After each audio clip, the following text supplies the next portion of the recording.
பார்க்கவே அழகாக கேக்கு மாதிரி இருக்குங்கக்கா. குழந்தைங்களாம் பார்த்தாங்கன்னா உடனே எடுத்து சாப்பிட்ருவாங்க. ஹாய் ஃப்ரெண்ட்ஸ், இன்றைக்கி நவராத்திரி ஸ்பெஷலாக என்ன ஸ்நாக்ஸ் செய்யலாம்க்கா?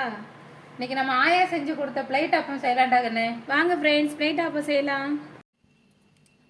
புழுங்கல் அரிசியை 3 மணி நேரம் ஊற வச்சு தண்ணி இருத்து வடித்து வச்சுருக்கோங்க்கா.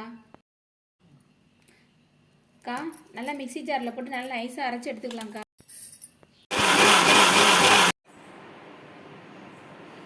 இப்போ என்னடா செய்கிறீங்க? நிலக்கடலையை வறுத்துக்கலாம்க்கா. அப்புறம் பொட்டுக்கலையை வறுத்துக்கணும். சரி, பொட்டுக்கலையை லைட்டாக வறுத்துக்கணும். அக்கா, நம்ம சின்ன பிள்ளைல நம்ம அப்பத்தா செஞ்சு கொடுத்தாங்களே அந்த அப்பமாக்கா இது?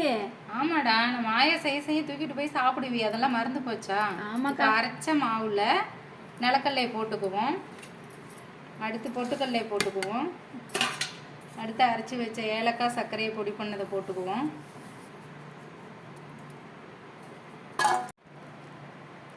அக்கா, என்னென்ன பொருள் போட்டிருக்கீங்க கொஞ்சம் சொல்லுங்களேன். நிலக்கடலை போட்டிருக்கேன்டா, பொட்டுக்கடலை வறுத்தது உடச்சி போட்டிருக்கேன், ஏலக்காய் சர்க்கரையும் பவுடர் பண்ணதை போட்டிருக்கேன், அடுத்து தேங்காய் பூ போட்டுக்கலாம்.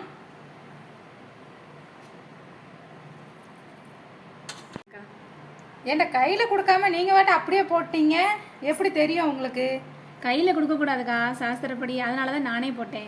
கையை வேற ஆட்டிக்கிட்டேன். எத்தனை கையிட விலக விடுவாளுங்க.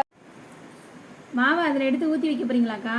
ஆமாண்டாங்கண்ணே, இந்த மாதிரி பவுலில் இருக்கிறதெல்லாம் எடுத்து பிள்ளைகளுக்கு செஞ்சு கொடுத்தா நல்லா சாப்பிடுவாங்க விரும்பி.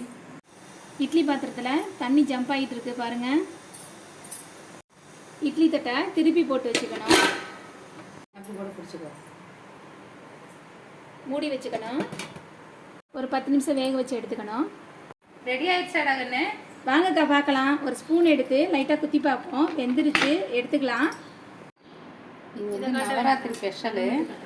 இது வந்து கிருஷ்ணருக்கு செஞ்சு கிருஷ்ணருக்கு இதை செஞ்சு படைச்சா ரொம்ப கொலுவுக்கு இதான் ஸ்பெஷலாங்க்கா?